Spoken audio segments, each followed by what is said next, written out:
ಬೆಂಗಳೂರಿನ ಸ್ಥಿತಿಗತಿಗಳು ಯಾವ ರೀತಿ ಇದೆ ನೋಡಿ. ಯುವಕರು ಕೆಟ್ಟ ಹಾದಿಯನ್ನು ಹಿಡಿತಾ ಇದ್ದಾರೆ. ಎಲ್ಲಿ ನೋಡಿದ್ರಲ್ಲಿ ಗಾಂಜಾ, ಎಲ್ಲಿ ನೋಡಿದ್ರಲ್ಲಿ MDA.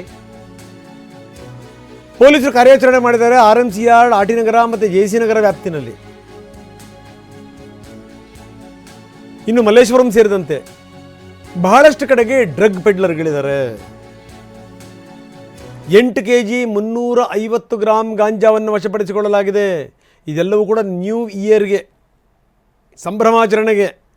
ಈ ತಿಂಗಳಲ್ಲಿ ನೋಡಿಬಿಟ್ರೆ ಇನ್ನೆಷ್ಟರ ಮಟ್ಟಿಗೆ ಸಿಕ್ಕಿದ್ದಿಷ್ಟು, ಸಿಗದಿರುವಂಥದ್ದು ಎಷ್ಟಿದೆ, ಎಷ್ಟಿದೆಯೋ, ಏನು ಮಾಡಲಿಕ್ಕೆ ಹೊರಟಿದ್ದಾರೆ ಇವರು ಬೆಂಗಳೂರಿನ ರಾಜ್ಯವನ್ನು. ಉಡ್ತಾ ಪಂಜಾಬ್ ಅಂತ ಕೇಳಿದ್ವಿ ನಾವು. ಉಡ್ತಾ ಬೆಂಗಳೂರು ಆಗುತ್ತಾ, ಉಡ್ತಾ ಕರ್ನಾಟಕ ಆಗುತ್ತಾ? ದೇವರೇ ಕಾಪಾಡಬೇಕು.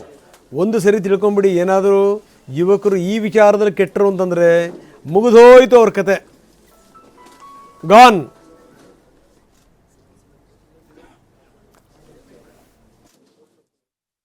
ಫಸ್ಟ್ ಟೈಮ್ ನಾವು ಏರ್ಪೋರ್ಟ್ ಇಂದ ಮಾಹಿತಿ ಆದ ಮೇಲೆ ನಮ್ಮ ಏರ್ಪೋರ್ಟ್ ಅಲ್ಲಿ ಮೂವ್ಮೆಂಟ್ ಆಯಿತು. ಏರ್ಪೋರ್ಟ್ ಇಂದ ಬರುವಾಗ ಇದು ಸೀಸ್ ಆಗಿದೆ. ಈ ಟೋಟಲ್ 18.6 crores ಏನು ವ್ಯಾಲ್ಯೂ ಇದೆ, ಇದು ಎಲ್ಲ ಕನ್ಸೀಲ್ಡ್ ಆಗಿ ಪ್ಯಾಕೆಟ್ಸ್ ಅಲ್ಲಿ ಇತ್ತು. ಅದು ಮೇಲೆ ಕವರ್ ಮಾಡಿ ಬೇರೆ ರೀತಿ ಒಂದು ಪ್ಯಾಕಿಂಗ್ ಮಾಡ್ಕೊಂಡು ಇದು ಮಾಡ್ತಾ ಇದ್ರು. ಇಲ್ಲಿವರೆಗೆ ಹೈಡ್ರೋ ಗಾಂಜಾ ಮತ್ತೆ ಎಸ್ಪೆಷಲಿ ಹೈಡ್ರೋ ಗಾಂಜಾ ನಾವು ಬೇರೆ ಬೇರೆ ರೀತಿಯಿಂದ ನಾವು ರಿಕವರಿ ಮಾಡಿದ್ವಿ. But maximum post office courier ಇಂದ ಇದು ಫಸ್ಟ್ ಟೈಮ್ ಡೈರೆಕ್ಟ್ ಕೊರಿಯರ್ ಇಂದ ಮಾಡುವಾಗ ನಾವು ಹಿಡಿದಿದ್ದೀವಿ. RT ನಗರಲ್ಲಿ 5 kg 437 grams ಗಾಂಜಾ, 5 ಅಕ್ಯೂಸ್ಡ್. JC ನಗರಲ್ಲಿ 21 grams MDMA, ಒಬ್ಬ ಅಕ್ಯೂಸ್ಡ್ ಫಾರಿನರ್. ಮಲ್ಲೇಶ್ವರಮಲ್ಲಿ 772 grams ಗಾಂಜಾ, ಒಬ್ಬ ಅಕ್ಯೂಸ್ಡ್ ಇಂಡಿಯನ್. ಸೊ ಒಟ್ಟು 10 ಜನ ಅಕ್ಯೂಸ್ಡ್. ಮತ್ತೆ ವ್ಯಾಲ್ಯೂ 18.75 crores 90,000 ವ್ಯಾಲ್ಯೂ ಆಗ್ತಾ ಇದೆ. ಇದು ತುಂಬ ಒಳ್ಳೆ ಕೆಲಸ ಆಗಿ ಗಾಂಜಾ ಮತ್ತು MDMA ಮತ್ತು ಹೈಡ್ರೋ ಗಾಂಜಾ ನಾರ್ತ್ ಡಿವಿಷನ್ದು ಅವ್ರು ತುಂಬ ಶ್ರಮಪಟ್ಟು ಅವರು ಇದು ಮಾಡಿದ್ದಾರೆ. ಅವರು ಅದಕ್ಕೆ ನಾವು ಈ ಎಂಟೈರ್ ಈ ಟೀಮ್ಗೆ ಒಂದು 50,000 ರಿವಾರ್ಡ್ ನಾವು ಘೋಷಣೆ ಮಾಡ್ತೀವಿ. ನೋಡಿ, ಡ್ರಗ್ಸ್ ವಿಚಾರಕ್ಕೆ ಸಂಬಂಧಪಟ್ಟಂಗೆ ಯುವಕರು ಒಂದು ಸರಿ ಹಾದಿ ತಪ್ಪಿದರೆ ಮುಗಿದೋಯ್ತು ಅನ್ನುವಂಥ ಮಾತನ್ನು ಹೇಳಿದೆ. ಅದೇನಿದ್ರು ಒನ್ವೇ ಮಾತ್ರ. ಒಂದು ಸರಿ ನೀವು ತಗೊಂಡ್ಬಿಟ್ರೆ ಮತ್ತೆ ನೀವು ನಿಮ್ಮ ನಾರ್ಮಲ್ ಲೈಫಿಗೆ ಬರಲಿಕ್ಕೆ ಸಾಧ್ಯ ಇಲ್ಲ.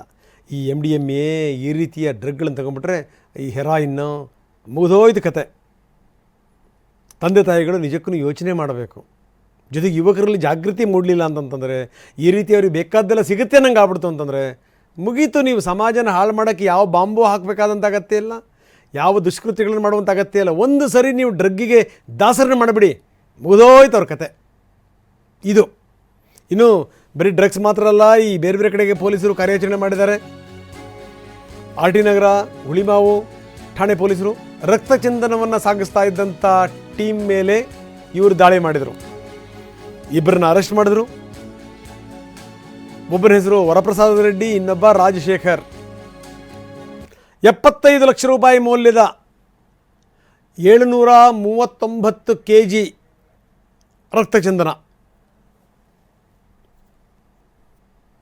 ರಕ್ತಚಂದನಕ್ಕೆ ವಿಪರೀತ ಡಿಮ್ಯಾಂಡ್ ಇದೆ. ಮೆಡಿಸಿನ್ನಿಂದ ಹಿಡಿದು ಈ ಬೇರೆ ಬೇರೆ ಕಾರಣಗಳಿಗೋಸ್ಕರ ಬಳಸ್ತಾರೆ. ವಿಪರೀತ ಪ್ರಮಾಣದಲ್ಲಿ ಇದನ್ನು ಹೊರದೇಶಗಳಿಗೆ ಸಾಗಿಸಲಾಗುತ್ತೆ. ಪುಷ್ಪ ಸಿನಿಮಾ ನೋಡಿದ್ದೀರಿ ನೀವು. ರಕ್ತಚಂದನ ಹೆಂಗೆ, ಏನು, ಎತ್ತ, ಅದಕ್ಕೆ ಎಷ್ಟು ಡಿಮ್ಯಾಂಡ್ ಇದೆ ಅದು ನೋಡಿದ್ರೆ ಗೊತ್ತಾಗುತ್ತೆ. ಆ ಸಿನಿಮಾ ನೋಡಿದ್ರೆ 75 ಲಕ್ಷ ರೂಪಾಯಿ ಮೌಲ್ಯದ 739 kg ರಕ್ತಚಂದನ ಇಬ್ಬರನ್ನ ವಶಕ್ಕೆ ಪಡೆದಿದ್ದಾರೆ ಪೊಲೀಸರು. ಎಲೆಕ್ಟ್ರಾನಿಕ್ ಸಿಟಿ DCP ಅವರು ಒಳ್ಳೆ ಕೆಲಸ ಮಾಡಿ 3 ಹಂತದಲ್ಲಿ ಟೋಟಲ್ 1,143 kg ರೆಡ್ ಸ್ಯಾಂಡಲ್ವುಡ್ ಅವರು ಸೀಸ್ ಮಾಡಿದ್ದಾರೆ. ಅವರು 3 ಕಾರ್, ಇದತ್ತು ವ್ಯಾಲ್ಯೂ ಅಂದಾಜು 1 ಕೋಟಿ ಇದೆ. ಈ ಎಲ್ಲ ಒಂದು ಮೂವ್ಮೆಂಟ್ ಆಂಧ್ರದಿಂದ ತಮಿಳುನಾಡುಗೆ ಮೂವ್ ಆಗುವಾಗ ಇದು ನಮಗೆ ಇನ್ಫಾರ್ಮೇಶನ್ ಆಧಾರ ಮೇಲೆ ಇವರು ಹಿಡಿದಿದ್ದಾರೆ ಅವರು. ಇದು ತುಂಬಾ ಇಂಪಾರ್ಟೆಂಟ್. ಯಾಕೆಂದ್ರೆ ಈ ಕ್ವಾಲಿಟಿ ಆಫ್ ಏನು ಸ್ಯಾಂಡಲ್ವುಡ್ ಇದೆ ಅದು ತುಂಬಾ ರೆಡ್ ಸ್ಯಾಂಡಲ್ವುಡ್ ಇದು ತುಂಬಾ ಒಳ್ಳೆ ಕ್ವಾಲಿಟಿ ಇದೆ ಅಂತ ನಮ್ಮ ಟೀಮ್ ಅವ್ರು ಫಾರೆಸ್ಟ್ ಡಿಪಾರ್ಟ್ಮೆಂಟ್ಗಳಿಂದ ಸರ್ಟಿಫಿಕೇಟ್ ತೊಗೊಂಡಿದ್ದಾರೆ ಅವರು. ಇದರದ್ದು ಕೂಡ ಮುಖ್ಯ ಆರೋಪಿಯವರ ಬಗ್ಗೆ ಕೂಡ ಮಾಹಿತಿ ಬರ್ತಾ ಇದೆ. ಅದರ ಬಗ್ಗೆ ಕೂಡ ನಮ್ಮವರು ವರ್ಕ್ ಮಾಡ್ತಾ ಇದ್ದಾರೆ. ಅದನ್ನು ಮೋಸ್ಟ್ಲಿ ಸಕ್ಸಸ್